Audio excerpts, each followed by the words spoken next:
ভোগৰ উৎসৱ ভোগালীৰ কাইলৈ উৰুকা আৰু উৰুকা নিশা লগে ভাগে এসাঁজ খাবলৈ প্ৰতিজন অসমীয়াই প্ৰস্তুতি চলাইছে। পুৰুষসকলে যদি মেজি ভেলাঘৰ নিৰ্মাণত ব্যস্ত হৈছে, তাৰ সমান্তৰালভাৱে কিন্তু মহিলাসকল ব্যস্ত হৈ আছে বিহুৰ বাবে জা জলপান পিঠা পনা প্ৰস্তুত কৰা। মই বৰ্তমান উপস্থিত আছো খুমটাই চীনাতলি অঞ্চলত, আৰু চীনাতলি অঞ্চলটো দেখিবলৈ পোৱা গৈছে মহিলাসকলে একত্ৰিত হৈ পিঠা পনা প্ৰস্তুত কৰাত ব্যস্ত হৈছে। যিহেতু কাইলৈ ভোগালীৰ উৰুকা আৰু উৰুকা দিনা এনেকৈ প্ৰস্তুতি চলাইছে উৰুকাৰ দিনাৰ বাবে, আৰু আমি পৰিৱেশটো দেখুৱাইছো এনেকৈ সকলো মহিলা একত্ৰিত হৈ এনেকৈ এটা চুবুৰীত চীনাতলিৰ এটা চুবুৰীত এনেকৈ পিঠা পনা বস্তু প্ৰস্তুতত ব্যস্ত হৈছে। কোনোৱে যদি নাৰিকল ৰুকি আছে এই যি নাৰিকলৰ লাৰু প্ৰস্তুতৰ বাবে, কোনোৱে আকৌ পিঠা প্ৰস্তুত কৰি আছে এনেকৈ খোলাত। আৰু আমি পৰিৱেশটো DY365 দৰ্শকসকলক ইতিমধ্যে দেখুৱাইছো। চৌদিশে ভোগালী বিহুক লৈ এক আনন্দমুখৰ পৰিৱেশ, ব্যতিক্ৰম নহয় খুমটাই অঞ্চলো। আৰু খুমটাই চীনাতলিৰ পৰা আমি পৰিৱেশটো দেখুৱাইছো এনেকৈ মহিলাসকল ব্যস্ত হৈ আছে পিঠা পনা প্ৰস্তুতত। আমি কথা পাতিবলৈ চেষ্টা কৰিম মহিলাসকল আছে, যিটো কাইলৈ ভোগালীৰ উৰুকা আৰু আপোনালোকে পিঠা পনা প্ৰস্তুত কৰি আছে। কি কি এবাৰ প্ৰস্তুত কৰা হৈছে পিঠা? আমি এয়া পকা মিঠৈ গোটাইছো, তাৰপিছত এয়া ফুলা পিঠা, এয়া নাৰিকলৰ লাৰু কাৰণে নাৰিকল ৰুকি আছে, এয়া তিল দিয়া পিঠা, সেয়া মুঠি পিঠা, এইবোৰ কিবা কিবি বিভিন্ন ধৰণৰ পিঠা হ'ব। আৰু বিহুৰ দিনা জলপান খাবলৈ চিৰা সান্দহ সেয়া আমাৰ খুন্দা ইতিমধ্যে হৈ গৈছে। তাৰপিছত এইবোৰ সকলো যোগাৰ হৈছে। আৰু আমি দেখিছো যে আপোনালোক সকলো একত্ৰিত হৈ আমি মহিলা একত্ৰিত হৈ পেলাই আমাৰ বোৱাৰী জীয়াৰী আমি শাহু সকলো একত্ৰিত হৈ পেলাই আমি মিলি জুলি এনেকে বোৱাৰীসকলক শিকাওঁ আৰু নিজেও কৰোঁ। আনন্দ ফূৰ্তিৰে আমি তেনেকে বিহুটো পালন কৰোঁ। আৰু হয়, নাৰিকল ইতিমধ্যে ৰুকি থকা হৈছে, বিহুৰ বাবে প্ৰস্তুতি সম্পূৰ্ণ হৈছে। কাইলৈ যিহেতু উৰুকা, কি কি এবাৰ পিঠা প্ৰস্তুত কৰা হৈছে? এয়া তিলৰ পিঠা, নাৰিকলৰ লাৰু এয়া ৰুকি আছো, বনাম আৰু এতিয়া অলপ পিছতে। এয়া ফুলা পিঠা বনাই আছো আৰু তিলৰ লাৰু বনাই আছো।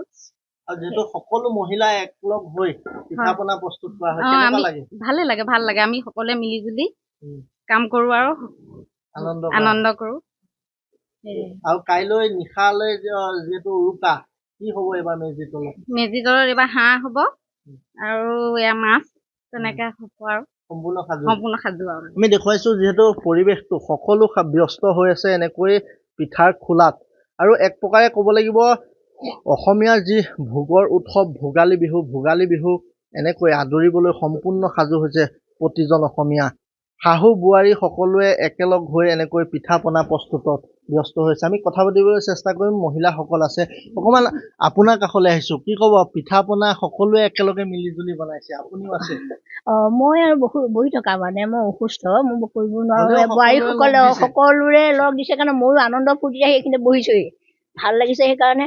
আৰু ইয়াত কৈছে বগা পিঠা বনালে, পকা মিঠৈ, তেল দিয়া পিঠা, সেই নাৰিকল প্ৰস্তুত কৰি ৰুকি আছে নাৰিকল লাৰু কাৰণে। আৰু ইয়াত পিঠা সানিয়ে আছে, তাৰপিছতে এয়া পিঠা আকৌ বনাবলৈ আছে, ইয়াত থৈছে বনাবৰ কাৰণে। ভাল লাগে সকলোকে। আমি এনেকে প্ৰত্যেক বছৰে আমি এনেকে সকলোৱে চুবুৰীটো মানে বোৱাৰী জীয়াৰী সকলোৱে মিলি জুলি এনেকে ভোগালী বিহুটো উদযাপন কৰে। হয়, মহিলাসকল আছে, আমি কথা পাতিবলৈ যত্ন কৰিম। যিহেতু সকলোৱে একেলগে এনেকৈ পিঠা বনাই আছে, কেনেকুৱা লাগে? ভালেই লাগে। কাইলৈ উৰুকা, কেনেধৰণে সাজু হৈছে? কাইলৈ এতিয়া আমাৰ গাঁৱৰ এতিয়া ডেকা ল'ৰাখিনি এতিয়া খৰিখা কাটি পেলাই যা যোগাৰ কৰি আছে। আমি মহিলাসকলে ইয়াত পিঠা ভাজি আছো। কাইলৈ তেওঁলোকে বৰ সুন্দৰকে ফূৰ্তি কৰা হ'ব। এয়াই আমাৰ প্ৰস্তুতি চলি আছে।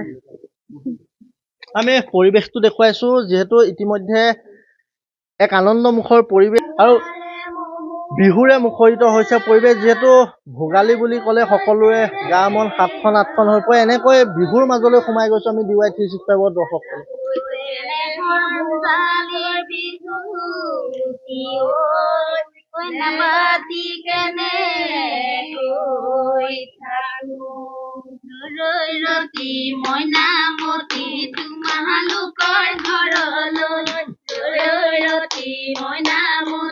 সদায় যাব পাৰো মই মইনামতি, যদি দিয়া মৰমৰ মাঘৰ বিহু আহিল মইনা, মাঘৰ বিহু আহিল, মেজি জুয়ো জ্বলিল মইনা,